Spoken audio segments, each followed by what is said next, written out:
Good afternoon, everyone. My name is Mike Strozinski, and I'm Senior Vice President and General Counsel here at Massachusetts Health and Hospital Association. On behalf of the entire team at MHA, welcome to today's webinar entitled Healthcare Legal Compliance Forum, Healthcare Prosecutors Discuss Current Enforcement Priorities. A few logistics before we start. If you have questions during the webinar, please enter them into the chat feature as we are in a listen-only mode. The questions will come directly to us, and we'll do our best to address as many as we can, both during and prior to the end of the presentation. I also want to take a moment now to thank MHA's 2024 annual sponsors and strategic partners for their support in underwriting today's webinar, which is just one of many events we offer throughout the year to connect our members with leading experts on timely issues. For today's webinar, I'm pleased to introduce our speakers, David Schumacher, Kevin Lownds, and Stephen Sharobem. David is a partner at Hooper Lundy Bookman and is a former federal prosecutor and trial lawyer. In his career, he's advised healthcare provider organizations and individuals in healthcare fraud and abuse matters. His expertise lies in defending providers in healthcare enforcement actions and alleged violations of healthcare fraud statutes, among other areas.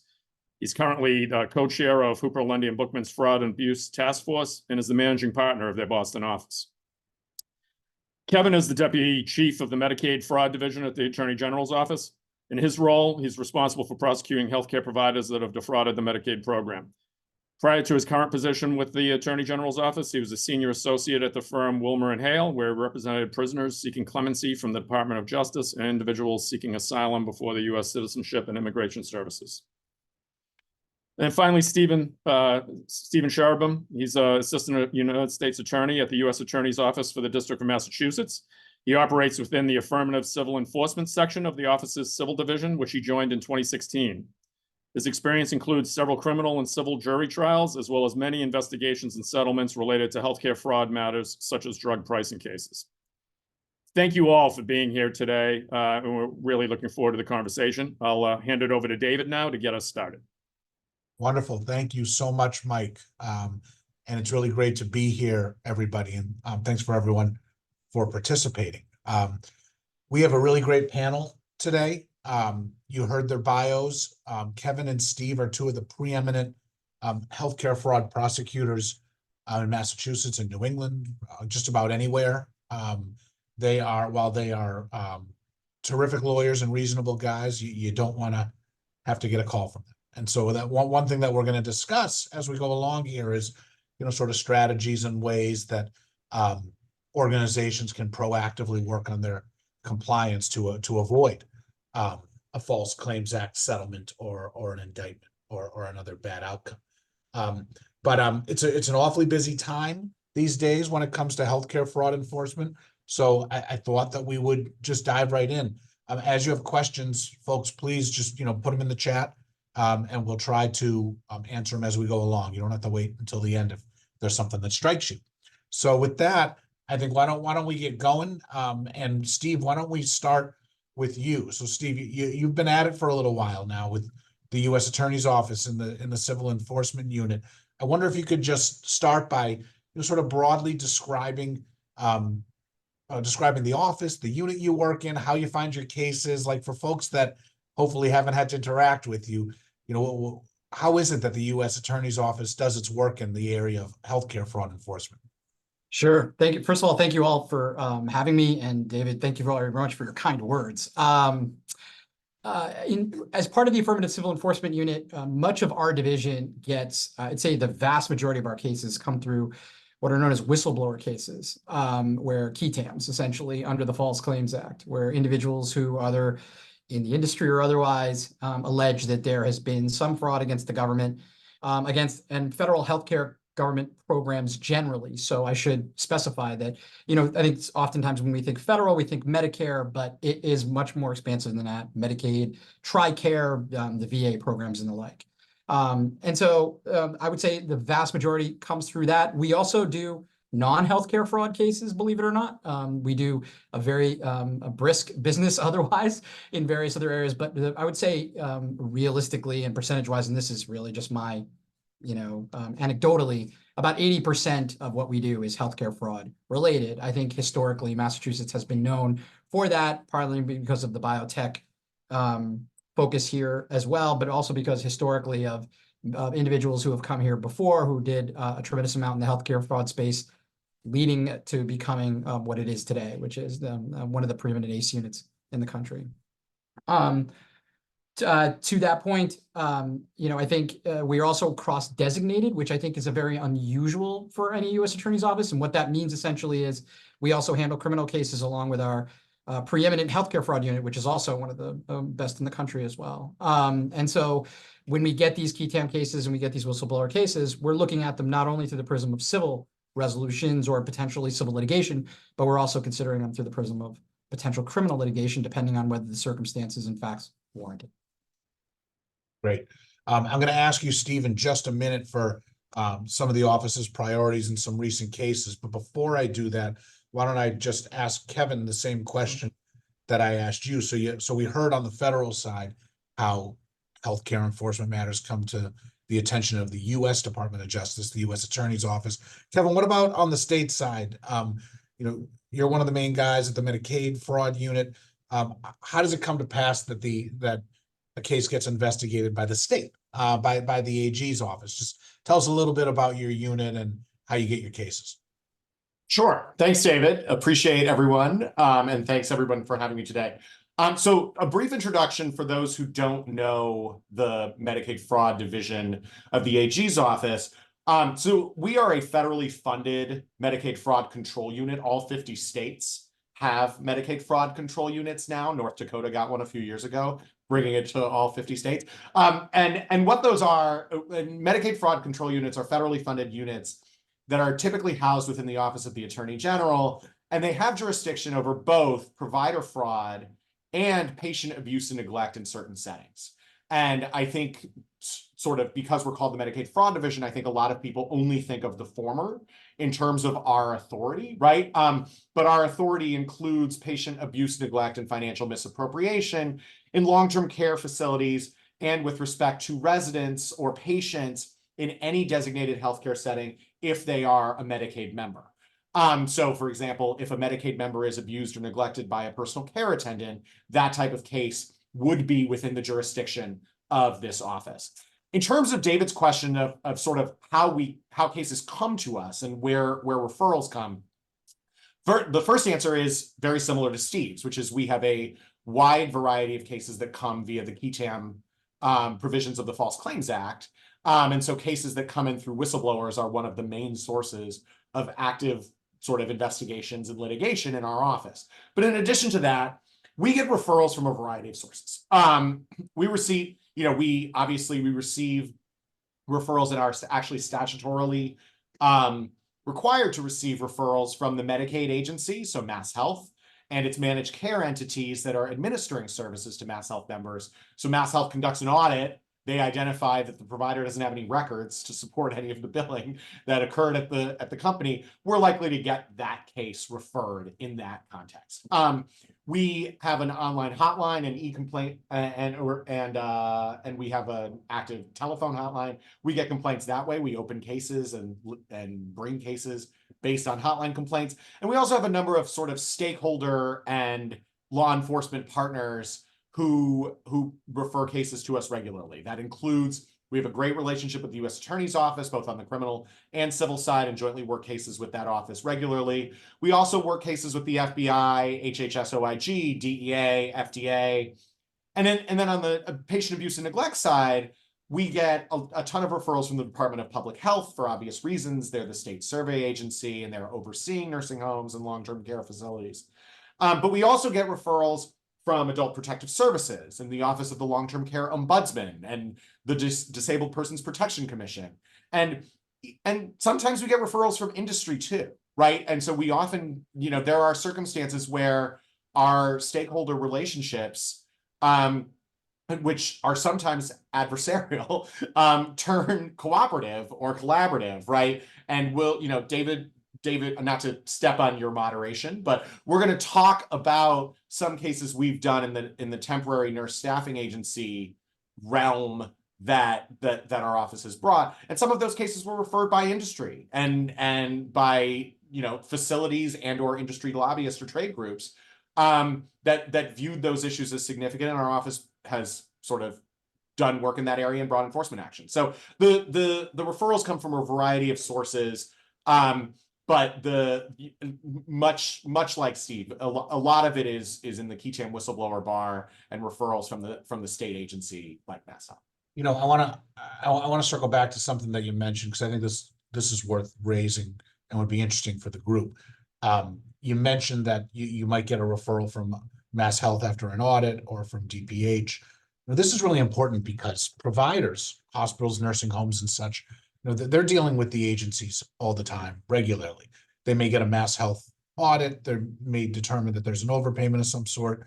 They may make a repayment, or with DPH, with a DPH survey, there's a deficiency of some sort. There's a plan of correction. They think they fix it.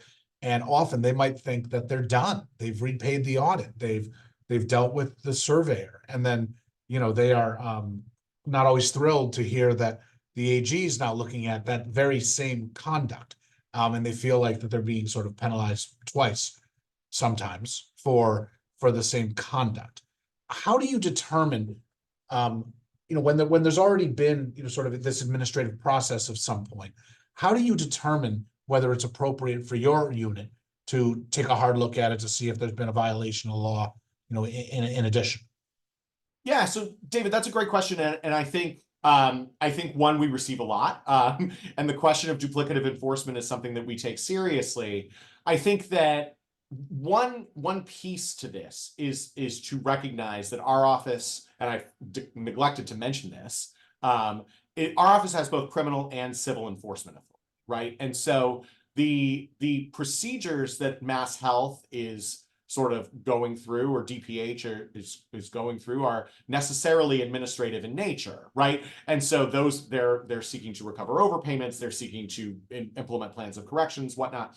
We would be looking for cases that potentially rise to the level of criminal or civil enforcement, right? Which is which requires a level of intent and a level of sort of knowledge that, if proven, results in a different set of liability, right? A potential criminal liability obviously contains criminal sanctions. Potential civil liability includes penalties and a multiplier on the damages, right? And so when we're looking at that, the sort of central question, I think, when we're evaluating an administrative, whether a matter has been effectively handled administratively, or whether the matter warrants further investigation, is ultimately will come down to a question of the level of intent or knowledge behind the potential issue.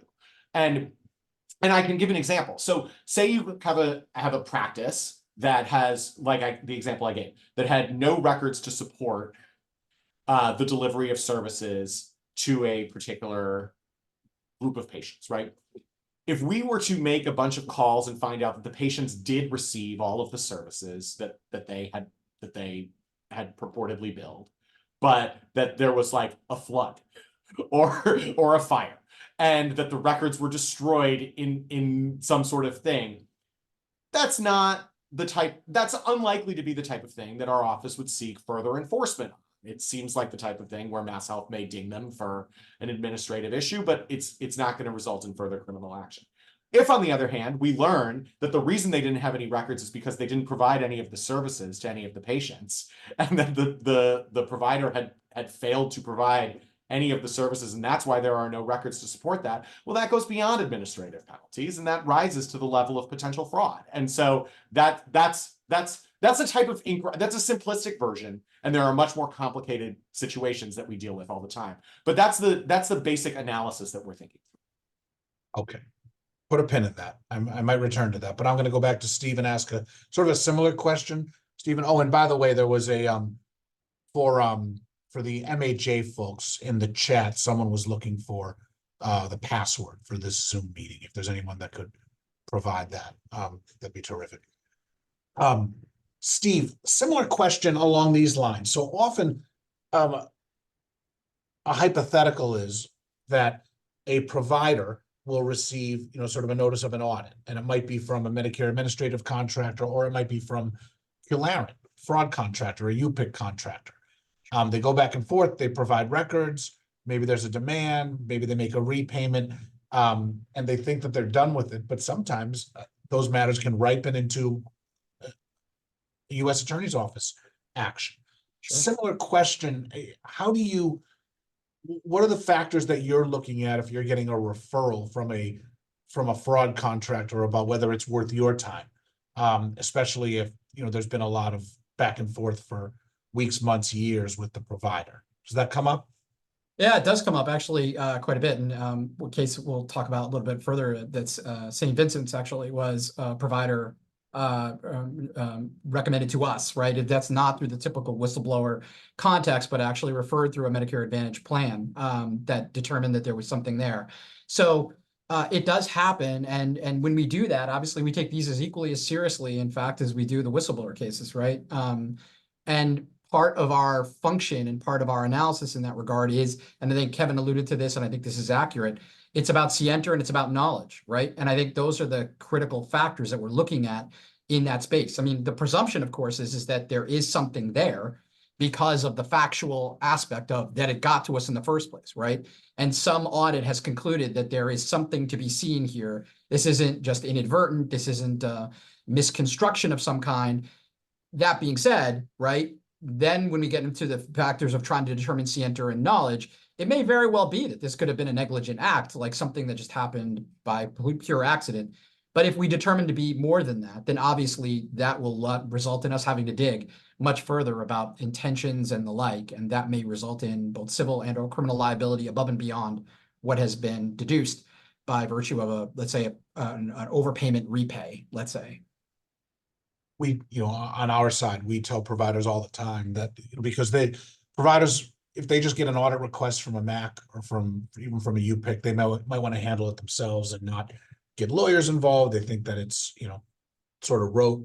And we try to tell them, when these come in, you have to take it very seriously. And depending on the allegations, it's the sort of thing that could rise to the level of you may be dealing with the U.S. Attorney's Office. So do your best on the front end to try to avoid that in the back end. I think we might have had here's a question. Why don't I throw it out there since it came in? It says, panelists, hypothetical situation. Provider is cloning, but not billing, aside from large patient outcome concerns. Is this still considered fraud? I'm not certain I understand the question. Stephen, Kevin, do you know where he's coming from? Maybe provide a little more detail in the question. We'll do our best to answer. Yeah, I'm not sure either. Anyway, provide a little more detail and we'll see if we can answer. But while you're doing that, Steve, let's return to sort of the basics. So you've touched on this a little bit, but what are the sorts of cases that you folks have been handling? What are the trends that you've been seeing? You've been there for a while now. Sure. What have you been seeing? What are your office's enforcement priorities these days? So, obviously, I always provide the first caveat, which is like, I always find it fascinating that our priorities are often dictated by these whistleblower cases, right? And so, if the government is often a bad example or exemplar of what trends are in some respects, because we're often lag in terms of what things have been happening in the industry. And by the time we get them and start to investigate and dig, we're a few years behind, unfortunately, sadly. But nevertheless, I think we rely in many respects on what's happening to the whistleblowers to understand what are happening in the industries, how things are shifting and changing, right? Having said that, I think there are certain priorities that do bubble up to the surface at all times, right? And I think we hear Attorney General Merrick Garland or Deputy Attorney General Lisa Monaco talk about this a lot, right? Obviously, AKS cases, anti-kickback statute, and Stark Law cases will always remain of importance to us for various reasons. Obviously, the anti-kickback statute is well prosecuted, not just in this district, but in other districts as well. I think, in the aftermath of COVID, there's been some real opportunities to look at certain areas, right? Telemedicine has been a big focus. While there was some real good efficiencies that occurred during the time span of the restrictions, the use of telemedicine has continued, candidly, and that's potentially good, right? There are efficiencies that come with that and certainly some benefits in terms of economies of scale, but there's also broader concerns as well regarding, and we'll talk a little bit about this too, about potential frauds that can come out of telemedicine that wouldn't apply in other contexts. I I would say mental health has been a big one too. Obviously, behavioral health has been an issue in the time of COVID. Behavioral health expanded beyond, and so there's now a supreme focus on those types of issues. Upcoding has been as well, partly because, as you all well know, inflation has been a big concern over the last several years, and as a consequence, that's created dynamics with, especially in the hospital context, with charge masters, increased costs on the charge master side, which may potentially have broader implications in cost reporting and in outlier payment development, which we can talk about a little bit in a second with the St. Vincent case. So there's been these types of focal points as a whole. I would say genetic testing has also been a big focus as well. We're obviously focused on that as well as at the HHS levels, is also as concerned about testing as well. I shouldn't just limit it to genetic testing. I should just say testing generally. But those are broader, larger concepts with obviously, anything related to patient harm will always attract the attention of, I think, both the state as well as the federal government as a whole. Yeah. There's more information about the question in the chat. I'm going to circle back to that in just a minute because I want to continue, Steve, with some of the priorities that you mentioned. And you alluded to the St. Vincent's settlement. Tell us about that. That this is a trend that we're seeing around the country, frankly, and it has to do with outlier payments. So tell us what was going on with the St. Vincent's case. So this is actually, it's an oldie but goodie that returns. And sort of strangely enough, I've been doing this long enough to know that, like, when you think that certain things have sort of died off and there's not going to happen again, it somehow comes up again years later. And it's referred to as turbocharging. The concept behind it is essentially that you have these charge masters and you're looking at it from a broader sphere of trying to determine whether you're charging the right amounts to consistent with what you potentially could obtain in reimbursement. And in this particular case in St. Vincent, the entity that purchased them, the long-term care entity that purchased them, looked at the charge master and determined that they were undercharging compared to other hospitals in the geographic region and needed to obviously increase the costs. So in order to do that, they decided to make broad, across the board charge master increases to essentially hopefully match up and catch up with that as a whole. And they were looking at it from a general matter, from a larger, broader scale, and not necessarily looking at it at a line item scale.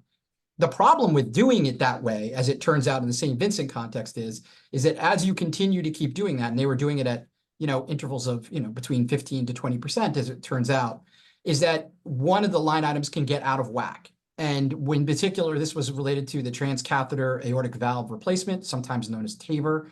St. Vincent is known for it across the state. And as a consequence, what was once charged at about $50,000 became charged to $375,000 or more. And as a consequence, that would result in, just so from a dynamic perspective, as it goes to the cost report, when they look at reimbursement, there's a set reimbursement for that particular service, right? So let's say it's $65,000. But if your costs are being reported at $375,000, then the presumption that Medicare is making and Medicare Advantage plans are making is that your costs are far exceeding what reimbursement actually is. And therefore, if it exceeds 20%, you're entitled to an outlier payment that tags on from that. And so those outlier payments can build for every single set of circumstances, every condition, regardless of how severe the patient's case was. So if, the whole idea behind the transcatheter is you're only supposed to be in the hospital for 2 days, it's supposed to be a simplified procedure for cardiac purposes, really efficient. But, $375,000 would be expected for a patient who's there for 10 days, having complications, having many more things going on. And so the reality is that the outlier payment just doesn't track. And so a failure to really look into your charge master or into your cost reporting can create this dynamic. And that's in fact what happened with St. Vincent. And it got way, way out of whack, enough to the point where Medicare Advantage plans were even notifying them and saying, like, look, we're being bilked here. Like, you need to go back and check this out. There was, to St. Vincent's credit, they did in fact pay back monies in advance of the government during the investigation, as they determined it individually. So the settlement that we ended up doing with St. Vincent was actually a portion that just didn't fully get caught up, if you will. But nevertheless, I think it has exposed one real major issue related to charge masters, in particular in the time of inflation, where there might be a consideration by hospitals to, in fact, do similar things, which is to increase your costs across the board on the charge master without necessarily looking at the potential implications to line items. And I think I want to express some concerns in that regard, because I think that will expose some potential, scrutiny by the government, and let alone by auditors, certainly by my office as well. Very interesting. So, and this is an example then of a fact pattern that we touched on earlier. So St. Vincent's does make a repayment to the MAC, but it was not the full repayment from your perspective. But how do you, so when that case comes to your attention, so they're obviously, at least trying to do the right thing to some degree. So how are you then assessing, whether to use your office's resources to go after them? Is it, for instance, sometimes maybe you think there's a problem in the industry, you need to make an example, or sometimes, I know you said it comes down to intent, so maybe this fell in the bucket of reckless disregard for the facts. Like, what was your thinking, particularly on the issue of how should we deal with them, given that they have already made a repayment to the MAC, so in some sense they're being a good citizen. Right. I mean, I think like every case is different, right? And so you try to look at it from, I think there's the one side of the angle, which is cooperation, which I know we want to emphasize here today, and how important cooperation is and how much that can matter, right? And then the other side of this aisle is trying to ascertain, well, like what controls were in place, like how, something like this is a pretty significant issue, and the amount of money and the amount that we're talking about here can have significance. And how do you not identify this as a potential issue?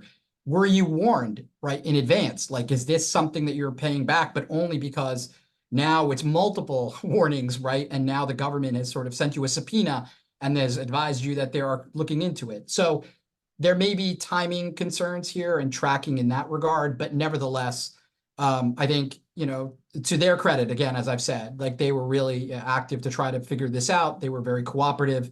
And we take that into account too. We take the cooperation into account when we think about the overall settlement as a whole too. So all very positive in that respect. And so, but I think, as you point out, David, I think it's also important to recognize that, it was something that we identified as a potential issue for the nation. And so we obviously wanted to make sure that we followed up because we want to make sure that other hospitals are aware that this is a point of concern as well. Got it. Your office had an interesting settlement within the last few months involving a lab case in a pharmaceutical company, Ultragenyx. Yes, and this was a kickback theory. It was sort of an interesting, somewhat unique kickback theory. Can you tell us a little bit about the Ultragenyx case? Yeah, sure. It's genetic testing. So I've alluded to this a little bit earlier, but essentially it comes down to there is a series of pharmaceutical manufacturers that deal in rare diseases, right? And obviously, from doctor standpoint, oftentimes it's the diagnosis can be difficult, right? Or if you couldn't do the diagnosis, you want to be able to have certainty, and genetic testing does give you a sense of certainty in that regard, right? And then, so Ultragenyx involved a very similar scenario where there was an ultra rare disease. There was a genetic test that was left behind. There was a kit that was left behind at doctors' offices to conduct the test.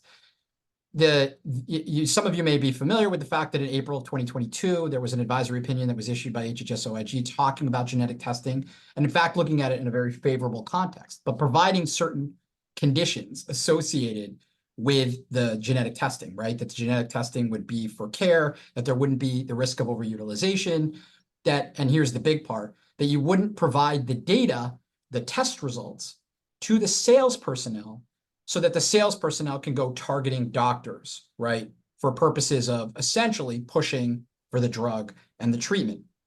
In Ultragenyx, the big problem in the Ultragenyx context was they got these kit tests. They ended up contracting with labs. The lab would perform the genetic test, and obviously the genetic test would go to the doctor to report the result, but it also went to Ultragenyx. And then Ultragenyx took that and gave it to their sales personnel to say, hey, there was a positive test result for this patient, for this doctor in Wisconsin. Obviously, it was de-identified, so I want to be clear about that, right? But it would provide enough information in there to know date of service, age, the gender, all of those factors where you could pretty much know, right, who the person was, or at least the doctor could certainly do that, right? And then the sales personnel would follow up with the doctor and say, hey, we understand that you have a patient who is tested positive for this rare disease. We have a treatment. Here's what that treatment is. You should prescribe it, right? So I think that broader concern is certainly what magnified for HHS in their advisory opinion. And I think Ultragenics is really about that aspect, right? It's not just about the test. It's not about the inducement, the kit being left there, although, you know, the kit itself and the test is something usually between about $1,000 to $1,500. So it's not nothing. But generally speaking, regardless, I think when you take it out of the realm of care and move it into business, now it starts to register AKS antenna. And so I think that's where Ultragenics comes into play. I know there's controversy behind it. There's, you know, article written about it today, in fact. But nevertheless, you know, we think very strongly that that's really the kicker. And certainly I know that HHS thinks the same, that this data-driven, sales-driven side of it is the big issue and concern for us. Did the lab get charged in that case as well? Or was it just the pharmaceutical company? What I can say is that things are still open. How's that? Okay. Okay. Well, we'll stay tuned. Let me ask you about one more before circling back to Kevin. And that was another, maybe a more traditional kickback settlement that you folks announced. It was with a device company, DePuy Synthes, and an arrangement with a Massachusetts surgeon. Yes. Somewhat unique fact pattern. Could you tell us about that one? Yeah, actually really unique.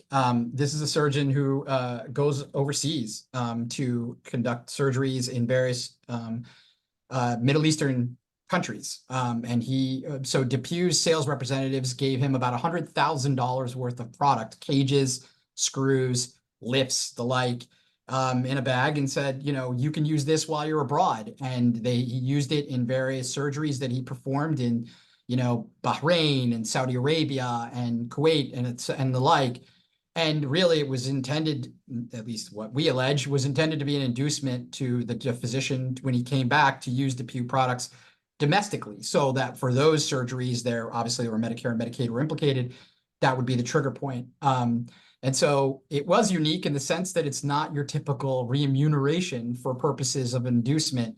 Right, because the products that they provided for free, like those weren't the surgeries that you were concerned about. That's exactly right. Downstream business. That's exactly right. And, you know, in reality is that you kind of have to look at it from a business perspective lens here, being able to have those products, being able to take them across overseas, not having to purchase them, not having to have an entity in the Middle East purchase them, being able to charge an independent private fee for conducting those surgeries overseas by having this product and not being charged for the product by DePuy, essentially, is significant value, right? So you look at it only from $100,000, and it was, I think, somewhere a $7.8 million recovery at the end for settlement purposes. But, you know, this is, I think, highlights the fact of how expansive the AKS can be, right? I mean, here it is, $100,000, right, of product can result in $7.8 million worth of recovery for a settlement. I mean, that's a pretty significant. Yeah, and one of the takeaways here from my perspective is sometimes providers will try to carve out federal programs from anti-kickback arrangements because the anti-kickback law only applies to federal healthcare programs, Medicare, Medicaid, VA, and TRICARE. And so there's somewhat of a belief among some in the provider community that, well, as long as, you know, those programs aren't at issue, so we're just dealing with commercial programs or other programs, the anti-kickback law doesn't come into account, so we're not worried about remuneration. But that's a really dangerous way to look at things. And this is a really good example, because even though the equipment that was provided, the surgeries that were used in those equipments, those weren't federal healthcare programs, but the larger intent was to induce procedures where federal programs would be involved. So you have to take sort of a much closer look at what the intent is behind the arrangement. David, can I just note two things about that? Yeah, please. One is that that's a good example of a case. That's a joint federal state case. The feds took the lead in investigating that case, so we were mostly along for the ride, candidly. But the reality, the case is both Medicare and Medicaid and results in a recovery to both federal programs. So it's worth pointing that out. The other thing I'd point out is your point is very well taken about excluding federal programs from the types of arrangements that companies have. Massachusetts actually has a private health insurance kickback statute at General Law Chapter 175H. And so there is potential exposure in Massachusetts, and not that many other states have this, but there is potential exposure in Massachusetts for private health insurance kickbacks even notwithstanding any impact on government programs, and setting aside the point that both of you just made, which I agree with, which is that even a sort of arrangement that does not explicitly condition things on a particular government program could be used to induce that line of business. So it's certainly something that I would think is important to understand about the Massachusetts regime as well. Yeah, for sure. For sure. Not as much case law on the Massachusetts anti-kickback law, but very live, a live vehicle for the Yeah, agency. and they've been used, but it's a criminal statute, and it's been used both criminally and it's been used in the civil context through 93A as well. So it's an interesting provision. Yeah. Kevin, I'm going to ask you about some of the other things that you've been up to in a second, but we did get a little more information about the question in the chat, and this was about clone notes. The additional information is that the notes at issue are being cloned, mainly in the assessment and plan section. So I'd be worried about the clinical care that's being provided. However, this provider is also not billing any of these encounters to insurance, so there's no misappropriation of money. Is this still fraud? I mean, I can give my very brief off the cuff and then hear from you guys. I mean, first of all, if there's no claims at issue, if there's no billing, it's hard for me to see how there'd be a false claim of any sort. However, the issue of clone notes is something that we see. I mean, it is a concerning practice if you're seeing, the same information, note after note amongst the same patient or amongst other patients. If it's just in the assessment and plan section, I mean, I guess that's not as bad as if it was in the sort of, this is the care that was provided on this day. But, that is a concerning fact pattern. It's a problem with electronic medical records these days. I mean, I think we see it less. We saw it more a couple of years ago when EHR was just being implemented, that the same information is just being imported from one note to the next. And there's a concern if unique care was being provided. But based on that fact pattern, I'm not sure if there'd be a fraud finding. Kevin or Steve, anything you'd add on this question based on what? No, I think you've got it, David. I mean, again, if there's cloning of notes, we would have potentially a patient care concern, right? Which would be potentially actionable under like abuse or neglect authority, right? For the Medicaid fraud unit. But you're right, a prerequisite to a false claims action is the submission of a claim or the presentment of a claim for payment. So that's, Yeah, I think Kevin, you're absolutely right. I think, but what I will want to emphasize though is that, for indicia purposes, right, when you're talking about things that we're looking for, right, cloning of notes can be problematic massively, right? I mean, It depends. Like, take for instance, you're talking about an office visit, for say, right? And you say that the office visit bills at about 45 minutes, that you've conducted all of this review, right? But you have a cut and paste of most of the notes for what has happened from a previous visit, right? And maybe just a very small amount of information, right? It raises questions about how long that visit actually was, whether it really wasn't there. And so then it raises questions about upcoding. So I don't want to give a black and white answer to this, right? I think David's instincts are right. Kevin's instincts are absolutely right. But I do think, if they're not being billed, that's one thing. I appreciate that wholeheartedly. And I think that, it's unlikely to raise as much scrutiny for us generally. But I think from a patient care perspective, there may be some broader concerns down the line here that may trigger us. And so it's not as if we wouldn't be concerned about it, right? But we're just not going to necessarily charge that issue, right? Yeah. It may very well be an indicia of something else and something for us to continue to look into. But I just wanted to provide that clarity. Yeah, that's a risky practice, I think, even if it doesn't rise to the level of a false claim. Kevin, back to you. Well, hold on. There's another question first. If the hospital is billing for hospitalists, surgeons, and cutting and pasting, that is a false claim, right? Well, I mean, anytime. Sure. If there's, yeah, I mean, that's kind of what we were trying to get at. I mean, if there's a clone note, and that appears in a claim, and it's not, especially if it's not just the introductory information, but the sort of what care was supposedly provided on this day, and that's cloned. Yeah, even if it's, if you're billing on behalf of your people, that certainly runs the risk of a false claim, I would say. Agreed.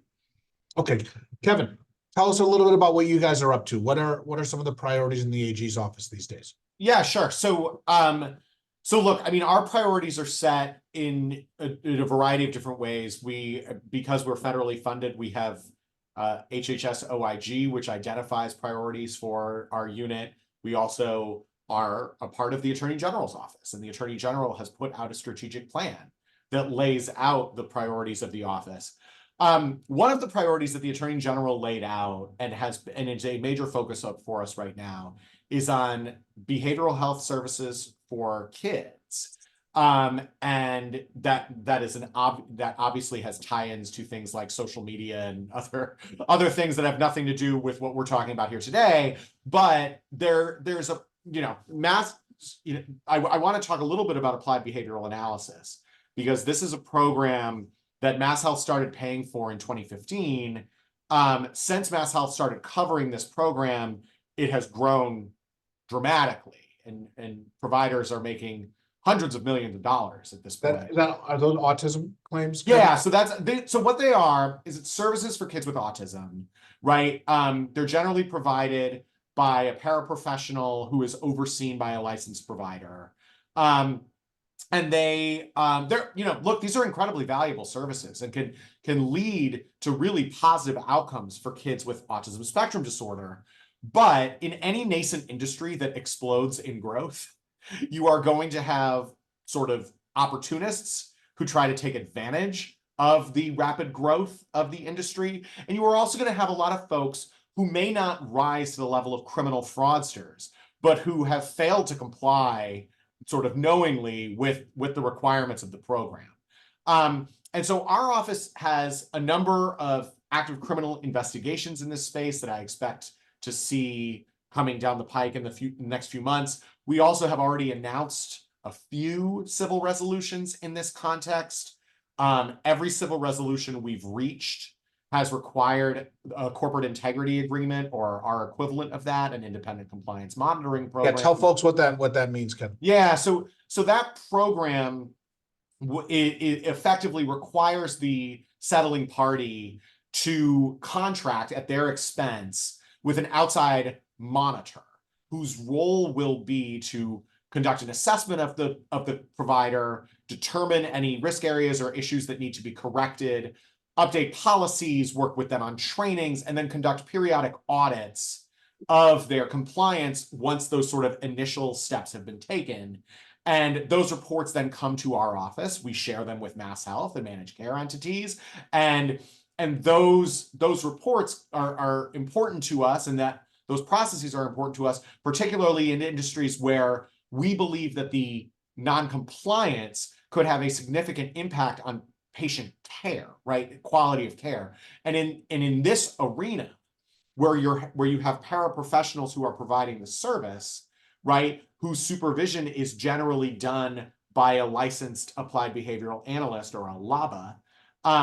If you don't have enough LABA, so the LABAs aren't providing the supervision, and you have paraprofessionals with little training or little experience providing the services independently without that supervision, you could have real problems in terms of patient care, right? And so it's important to us in that context. Those are the types of contexts where you can see our office be more inclined to require a corporate integrity agreement or monitoring.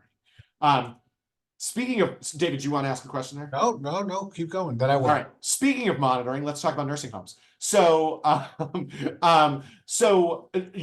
I noted earlier, our office has its broadest jurisdiction in abuse, neglect, and misappropriation with respect to nursing homes. For our nursing home authority, it does not matter whether the patient is a Medicaid patient or not. That does matter in other healthcare settings. It does not matter in the nursing home setting. That's just a quirk of our federal statutory authority. And we continue to spend a lot of time on nursing home abuse, neglect, and misappropriation. The cases generally fall, as I see it, into a couple of buckets. We have a variety of criminal cases, many of which are individual employees engaging in specific acts of abuse, neglect, or financial misappropriation. And then we have sort of broader civil level enforcement that is aimed at a larger corporate actor or actors involved in a variety of facilities as opposed to any sort of one facility. These issues range from people just stealing money from residents, and there may be a case that we talk about that. David, I don't know if you want me to get into Guyberson, but we recently indicted an active criminal case, so I can't say that much, but I can say what's in the press release, which is we recently indicted a case involving a Medicaid consultant whose job was to sort of come into nursing homes and sign people up for Medicaid. Through that role, she got access to their personal financial information and stole a bunch of money, right? As we allege, and did so for her own personal benefit, personal purchases like Amazon, DoorDash, Starbucks, and Disney World. So that's the type of case where, you know, oftentimes we have nursing homes that are targets of our enforcement, but in this case, the nursing homes were cooperating witnesses, right? And were working with us because this is an outside employee, not a member of the nursing home, right? And they were cooperating with us, helping us identify records, identify patients, talk to employees, you know, all of that sort of stuff. But in addition, we also have cases involving nursing homes where they are the target of the enforcement action. Oftentimes those relate to issues of understaffing or under-resourcing of the facilities. That can let's talk about staffing a little bit. That's such a hot issue right Yeah. now. It's a major priority for you. It's a bone of contention on the industry side amongst, you know, the hospitals and the nursing homes. Tens of thousands of open positions around the state. It is just really, really hard to attract, you know, quality candidates in the nursing realm. Medicaid reimbursement is very low in this area, and so, you know, you can understand why a lot of the facilities are throwing up their hands and saying, yeah, well, you're saying we're understaffing. Well, you know, what do you want us to do about it? But tell us the types of sort of staffing cases that you think that you've seen have risen to the level of a case worth your attention. Yeah, David, I'm glad you brought that up because it's an important consideration. And I think the reality is that there is a major staffing crisis that continues to afflict particularly long-term care in Massachusetts. And we're very cognizant of that. Where we conduct our investigations is not just sort of staffing minimum, staffing is under, end of story, right? The inquiry really comes down, and Steve and I have been talking a lot about this today, to the knowledge and intent, but also to the financial management of the companies, right? That's an important component as we conduct this evaluation. Because look, if we conduct an assessment and we determine that the facility has really tried and done a lot of different efforts, and oftentimes they hire attorneys like David to tell us about all of their efforts. And if they've really tried and put all of these efforts in to try to recruit staff and it's just not working because of the area of the state or the hardships that they're having or the reputation of the facility or whatever, right? We take that very seriously. On the other hand, if we identify that the facility's owners have siphoned off large swaths of money that could have been put into staffing resources and were instead sort of used through third-party transactions or sale leaseback provisions with the facility or financial engineering that results in large payouts to corporate benefactors and under-resourcing of the facilities, then we're likely to be less sympathetic to the problems complying with the regulations, right? So those are, and look, I mean, we are actively working a number of these cases. We have a resolution in one of these that I expect to announce in the next couple of weeks.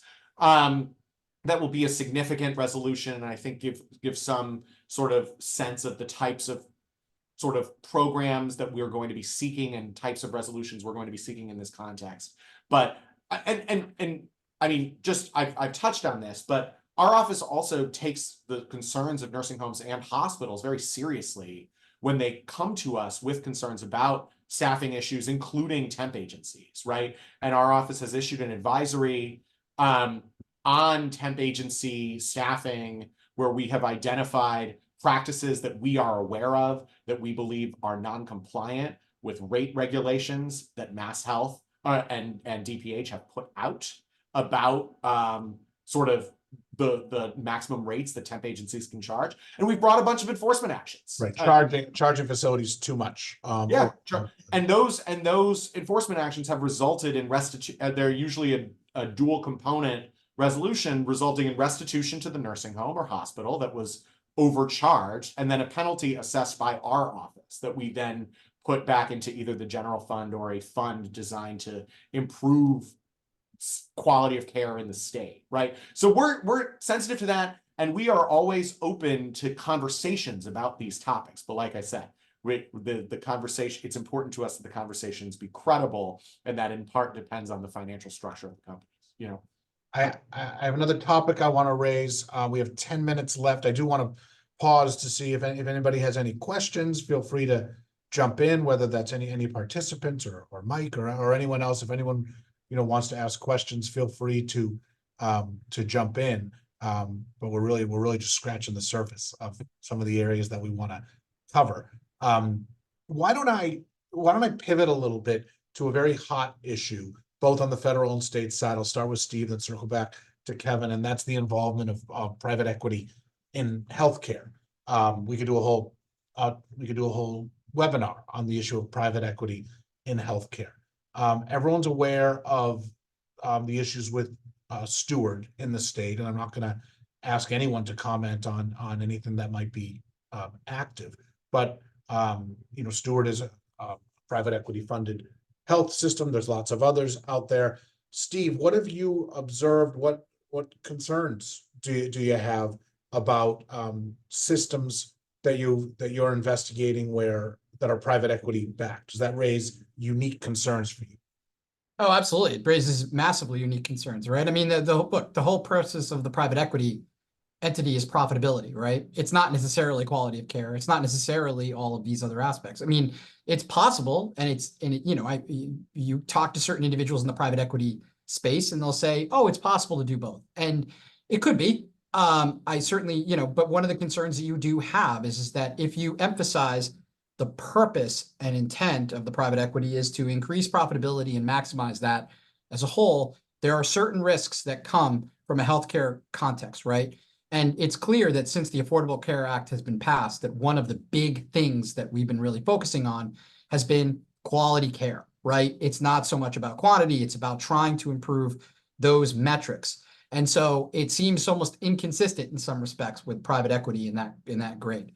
That being said, I think it's always important to be objective as possible about this, right? Whatever one's view is of private equity is whatever. But the reality is that you have to view each institution and each entity for what its conduct is and what's the driving force. And oftentimes the fact that it's private equity may have an implication to the question of scienter. It may have a question of intent or knowledge, right? All of those factors may play a role, but it needs to be reviewed independently. It needs to be reviewed in each instance, right? And carefully, so as to not just presume that some larger marker is being sort of portrayed on the entire industry as a whole. But I will be clear about that it is a concern, right? And there, there have been numbers of articles and studies have been written. If you really want to know more about it, Freakonomics Radio, which is a podcast, does a tremendous amount on private equity. And they've expressed more than a handful of concerns from an economic model perspective on this score too. So this isn't just Department of Justice. This isn't, I'm assuming that Kevin will share my concerns as well from the state side. I think this is a broader, larger concern nationally about how private equity has played in the context of the healthcare industry. But yeah, I mean, the other side of it, of course, is that it provides a much needed infusion of resources into the healthcare community to reach more people, to advance new technologies. There's an explosion of private equity digital therapeutics. So, and I think you've been very clear about this. Just because private equity is involved on its own doesn't mean that's going to trigger an enforcement action. But right. Where the profit motive overrides, needs of patient care or compliance, that's where it's going to be a problem. Kevin, I know you've spoken on this topic quite recently and are familiar with it. What are your concerns when it comes to private equity? Yeah, so I completely agree with everything Steve said, and I'll add. So I think a couple of reasons why I have concerns, particularly around the way private equity transactions are structured, is one, they're typically term limited. right? So PE investments are not like sort of, I'm coming in, I'm going to give you this seed money and hope for the best in 20 years for a return on investment.